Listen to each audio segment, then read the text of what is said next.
الله الرحمن الرحيم إنا لله وإنا إليه راجعون waxaan leenahay intii ku dhimatay Allah u naxariisto intii ku dhaawacantayna Allah bogsiyo waxa saaka aroortii abaaro 4 saac iyo 49 daqiiqo qarax gaari ka dhacay isgooska ceelgaabta gaar ahaan barta lagu jeekimo baabuurta aada dhanka madaxtooyada iyo hoteelada ka agdhow baabuurtaas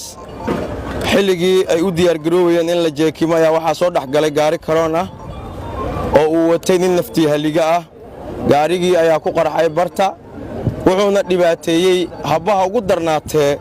hooyo sidata 2 caruur midna 3 jir yahay midna 4 jir yahay oo baawur ay wada saarnaayeen ku wada basbeelay hooyadii iyo 2 caruurtaaba dhimashada guud waxay leegtahay 8 qofood 7 qofood oo rayid ah iyo qof kamid ah ama askari kamid ah traafikada booliiska Soomaaliyeed oo asagana u taagnaa jagboontiga inuu kala hago baawurta soo gashay midka ka baxa dhaawacun wuxuu gaarayaa 9 qofood waxa jiri kara dad ay la carareen eheladooda ama baawurta ka agdhoweed xilliga uu qarax dhacay laakiin inta booliiska Soomaaliyeed uu goobta ugu yimid oo xaqiijiyay waa 9 qof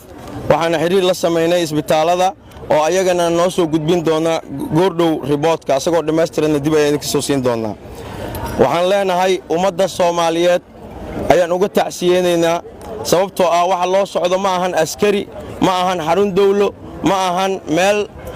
gaar u ah dawlo ee waxa halkan ku basbeelay waa hooyo sidatay 2 caruur ah oo u socotay MCH-ka dhabarkayga ah oo u socotay talaal ayaa goobta ku dhintay kuwaas maxaa loo aaneyn karaa waxaan leenahay ummadda Soomaaliyeed baraaruga iskana ilaalsha cadowga amaankiina idinka sugta amaanka ma kamid aha waxyaabaha laga gorgortamo bulshada Soomaaliyeedna waxaan uga digaynaa inaysan ka gorgortamin amaankooda oo ayaga ay sugtaan ciidanka booliiska Soomaaliyeedna soo siiyaan xogaha ay hayaan insha Allah ma ahan geeridan goobta ka timid mid qusaynaysa dawlad gaar ah ama qof gaar ah waa taasiiq qusaysa ummadda Soomaaliyeed sababtoo ah hooyay 2 caruur ninkii ku